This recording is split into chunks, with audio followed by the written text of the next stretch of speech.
বছরের সরকার দুর্নীতি করেছে সেটা আমরা প্রথম দেখেছি এবং সেই সরকারকে পালিয়ে যেতে হয়েছে। এরপর যে একটি সরকার এসেছিল অন্তর্বর্তী সরকার, সেই সরকারের সময় বিশেষ করে স্থানীয় সরকার মন্ত্রণালয়, সংস্কৃতি মন্ত্রণালয় সহ কয়েকটা মন্ত্রণালয়ের বিরুদ্ধে ব্যাপক দুর্নীতির অভিযোগ উঠেছে। আপনার সরকার এই অন্তর্বর্তী সরকারের দুর্নীতিগুলি, উত্থাপিত দুর্নীতিগুলি তদন্ত করবে? নিশ্চয়ই করবে। আপনারা জানেন আমাদের দুদক এখনো পুনর্গঠিত হয়নি।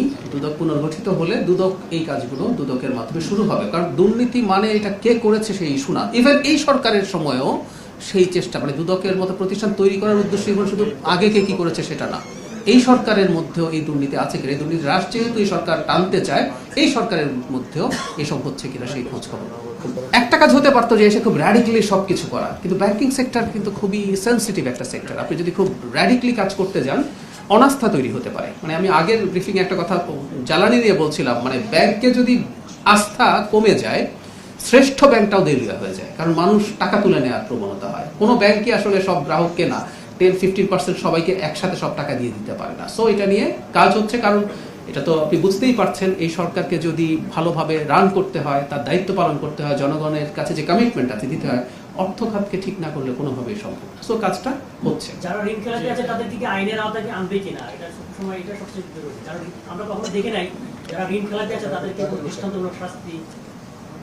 আইনের আওতায় আসলে ঋণ খেলাপিরা সবসময় কম বেশি থাকে না। আমাদের সমস্যাটা কিন্তু আইনের আওতায় না। সমস্যাটা কি হচ্ছে আমি সেটা বলি। আমাদের আইনগুলো এমনভাবে তৈরি হয়েছে বা আইনগুলো এমনভাবে প্রয়োগ হয় যেখানে চাইলে কোনো না কোনো ঋণ খেলাপি, এই যে যাদেরকে আমরা ঋণ খেলাপি দেখছি, আপনি দেখবেন, বা একটু পেছনে যাই, আমরা যখন খেলাপি ঋণের পরিমাণ নিয়ে আলাপ করি তখন দেখবেন অনেকভাবে ঋণ লুকিয়ে ফেলা হয়েছে। ধরুন একটা মামলা করলেন, মামলা করে স্থগিতাদেশ পেলেন। ধরুন আপনি একটা ছোট্ট ডাউন পেমেন্ট দিয়ে রিশিডিউল করে ফেললেন।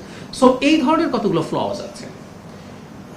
আমি বারবার বলছি, আমরা যখন আগের সরকারের সমালোচনা করছি যে অর্থ খাত থেকে লুটপাট হয়েছে, ধরুন ওই সরকারের সময় কি হয়েছে, চাইতে জরুরি কথাটা হচ্ছে এই সরকারকে তো সার্ভাইভ করতে হবে, এই সরকারকে তো দেশের অর্থনীতি ভালো করতে হবে, ব্যবসা বাণিজ্য বাড়াতে হবে এবং বেশি করে ট্যাক্স নিতে হবে। আমরা অনেক হাই ট্যাক্স দেবো সেটা বলছি না, কিন্তু যত বেশি মানুষ আর্ন করবে, আমার ভ্যাট এবং ইনকাম ট্যাক্স বাড়বে, আমার আর্নিং লাগবে। কারণ আমার অনেক প্রকল্প আছে, শুধু উন্নয়ন না। এই সরকার সোশ্যাল সেফটিতে, এই যে আমরা ফ্যামিলি কার্ড, ফার্মার্স কার্ডের কথা বলছি, আরও অন্যান্য সোশ্যাল সেফটির যে প্রজেক্টগুলো ছিল সেগুলো থাকবে। সো আমার তো টাকা লাগবে।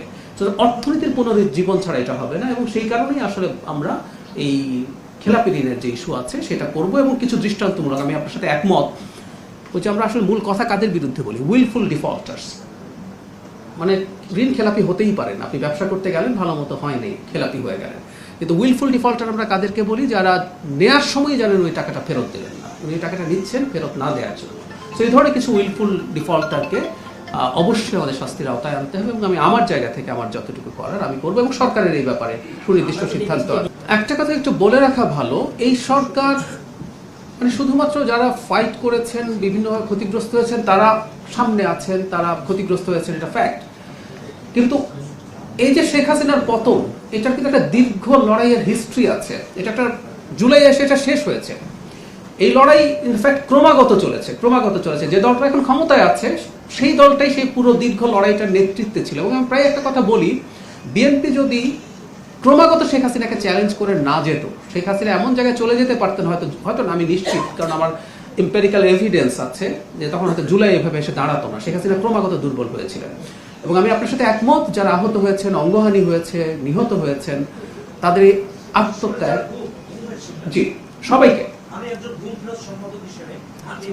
I got it. তো আপনি আপনার এই ব্যাপারটা করছেন নিশ্চয়ই।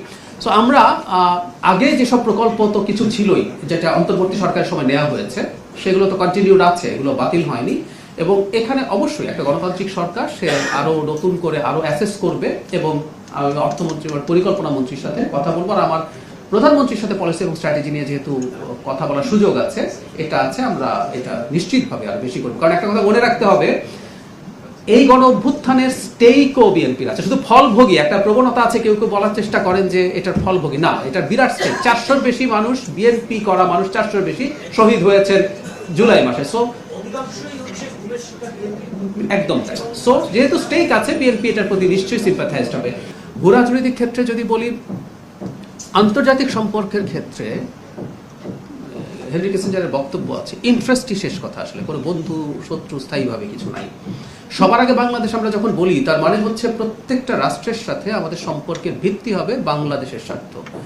পৃথিবীতে প্রচুর আছে, মানে আমরা আমেরিকার অ্যালাইয়ের নাম বললে এখন জাপান আমেরিকার অ্যালাই, তাদের উপরে তারা নিউক্লিয়ার ওয়েপন ইউজ করেছে, পৃথিবীর ইতিহাসে একমাত্র মানুষের উপরে ব্যবহার করা। ভিয়েতনামের সাথে আমেরিকার মারাত্মক যুদ্ধ হয়েছে ওভার দ্য ইয়ার্স।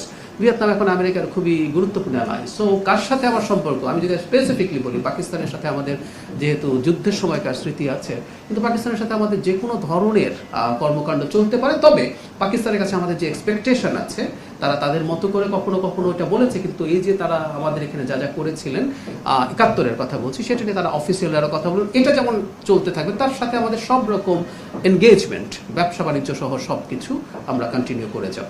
এটা শুধুমাত্র বাংলাদেশের স্বার্থেই হবে। তবে আমাদের একটা সিরিয়াস জায়গা আছে, সেটা হচ্ছে কোনো দেশের, সেটা যে দেশই হোক না কেন, তার কোনো সিকিউরিটি ইস্যুতে আমাদের কোনো রকম কোনো দিক থেকে যাতে কোনো রকম কোনো সমস্যা না হয়। পাল্টা আমরাও চাইবো আমাদের কোনো রকম কোনো সিকিউরিটি ইস্যুতে যাতে কোনো অন্য কোনো দেশের দিক থেকে কোনো রকম কোনো সমস্যা নেই। এটা হচ্ছে আমাদের একটা মূল বটম লাইন।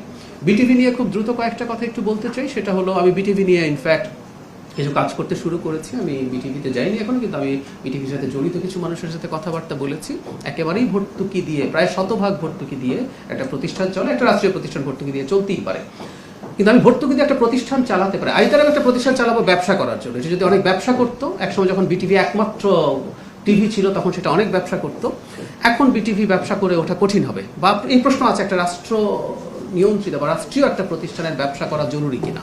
আচ্ছা, আমি যদি ব্যবসা না করি তাহলে কিন্তু আমার ইম্প্যাক্ট লাগবে, আমি সমাজে তো কিছু ইম্প্যাক্ট রাখতে চাই। এই প্রতিষ্ঠানটা আমি কেন রাখবো, আমি কেন জনগণের টাকা খরচ করব একটা প্রতিষ্ঠান চালানোর জন্য যেটার বাজেট ইন টোটাল প্রায় 400 কোটি টাকা কম বেশি, তো সেটা করবো কেন? সেই জন্য আমরা বিটিভি নিয়ে খুব সিরিয়াসলি ভাবছি, যেটার মাধ্যমে জনগণকে সচেতন করা, জনগণের স্কিল ডেভেলপ করা, এটা খুব জরুরি। আমরা কর্মসংস্থানের কথা বলছি, জনগণকে সচেতন করে তোলা, তাকে নানান দক্ষভাবে তৈরি করা, শিক্ষার ক্ষেত্রে কাজ করা। আমাদের প্রত্যন্ত অঞ্চলে খুব ভালো শিক্ষক নেই, সো বিটিভি এই ক্ষেত্রে রোল প্লে করতে পারে। আমি কিছু আমার আইডিয়ার কথা বললাম, এগুলো নিয়ে নিশ্চয়ই আমরা আরও সিরিয়াসলি কাজ করব। সরকার ভর্তুকি দেবে, কমানোর চেষ্টা করবে নিশ্চয়ই, ভর্তুকি যত কমিয়ে আনা যায়, যতটুকু আয় করা যায়, কিন্তু জরুরি হচ্ছে আমাদের কাঙ্ক্ষিত ইম্প্যাক্ট লাগবে। এটা শুধুমাত্র সরকারের কে কোথায় কি করেছে এই ধরনের একটা পারসেপশন বিটিভি নিয়ে যে ছিল, সেটা থেকে আমরা বেরিয়ে আসবো নিশ্চয়ই। আমি এলডিসি নিয়ে আগে একটু বলি। এলডিসি নিয়ে আমরা 3 বছর আরো বেশি সময় চাইছি, কারণ আপনারা জানেন 3 বছর পর পর এলডিসির বিবেচনা হয়। 26 সালে আমরা ছাড়াও নেপালের এলডিসি গ্র্যাজুয়েশনের কথা এবং লাওসের এলডিসি গ্র্যাজুয়েশনের কথা ছিল। আমরা এটা চাইছি না, কারণ হলো আমাদের এলডিসির প্রস্তুতিমূলক যা যা করার কথা, ইনফ্যাক্ট ইউএনওর যে রিপোর্ট আছে সেই রিপোর্টটাও বলছে আমাদের প্রস্তুতি যথেষ্ট না। আমরা গ্র্যাজুয়েশনের জন্য 3টা ক্রাইটেরিয়া আছে, সেগুলো 3টাই ফুলফিল করি, কিন্তু পরবর্তীতে যেমন আপনারা নিশ্চয়ই জানেন যে আমরা যে ধরনের ট্যারিফের সুবিধা পাই, ইনস্ট্যান্টলি সেই ট্যারিফ 3 বছর থাকবে, এরপর আর থাকবে না। 26-এ যদি আমরা গ্র্যাজুয়েট হয়ে যাই 29 পর্যন্ত থাকবে, এরপর আর থাকবে না। আমরা জিএসপি সুবিধা পাই আমেরিকাতে, ইউরোপে, সেগুলোর জন্য নতুন করে বাইল্যাটারাল চুক্তি করতে হবে। দেখা গেছে আমাদের এগুলোর প্রস্তুতি ভালো না।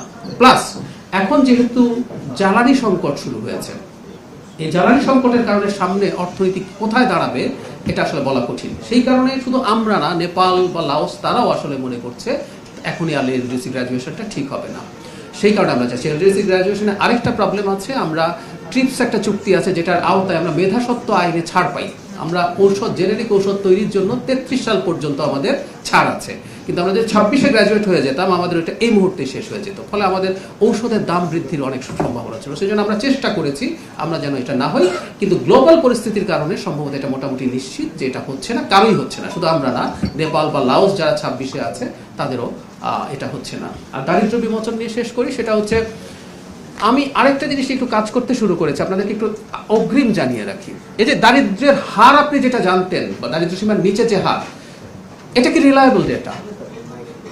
বাংলাদেশের মাথা পিছু আয় কত, 2800 এত, 2700 এত শুনছেন, ইজ দ্য ডেটা রিলায়েবল? মানে একটা স্বৈরাচারী সরকারের সময় সে কিন্তু ডেটা নিয়ে ম্যানিপুলেট করে। আমরা শুনতাম না যে বাংলাদেশের জনসংখ্যা কমিয়ে দেখানো হয় যাতে আমাদের মাথা পিছু আয়টা বেশি দেখা যায়। সো ডেটা ম্যানিপুলেশন কতটা হয়েছে গত স্বৈরাচারী সরকারের সময়, আমি সেটা নিয়ে কাজ করছি। আর দারিদ্র্য সীমার নিচে এমনি কিছু মানুষের চলে যাওয়ার প্রবণতা থাকতে পারে, কারণ বলি ইন্টারিম সরকারের সময় আমাদের তো জিডিপি গ্রোথ অ্যারাউন্ড 3% ছিল, তাতে সমস্যা যেটা হয়, এটা ইন্টারিম সরকারের তো অব্যবস্থাপনা আছে, তার চাইতে যেটা সবচেয়ে বড় সমস্যা সেটা হচ্ছে একটা স্বল্পস্থায়ী সরকারের সময় বিনিয়োগ কমে যায়। আপনি যদি ইনভেস্টর হন, আপনিও চিন্তা করবেন এই সরকারের পর নির্বাচন হোক, কে আসে, তারপর আমি ইনভেস্ট করবো। ফলে অর্থনীতি স্লো ডাউন হয়েছে। সুতরাং দারিদ্র সীমার নিচে মানুষের আরো চলে যাওয়ার প্রবণতা থাকতে পারে, এটা ভুল না। কিন্তু যে দারিদ্র সীমা আমরা শুনেছি, আমাদের প্রকৃত দারিদ্র সীমা, আমি অর্থনীতি নিয়ে দীর্ঘদিন কাজ করার চেষ্টা করেছি, আমাদের দারিদ্র সীমা নিচে মানুষের সংখ্যা তার চেয়ে ফার হায়ার হতে পারে। আমরা এই ব্যাপারটা নিয়েও কাজ করছি। আমাদের মাথা পিছু আয় আসলে কত ছিল 2020-এ, 21-এ, 22-এ, 23-এ, এগুলো আমরা একটু খুঁজে বের করার চেষ্টা করছি। কারণ আমাদের সরকার ভবিষ্যতে ডেটা ম্যানিপুলেট করতে চায় না, সেজন্য সে চায় রিয়ালি কি ছিল সেই তুলনায় আমরা কি হয়েছে সেই করা। ধন্যবাদ।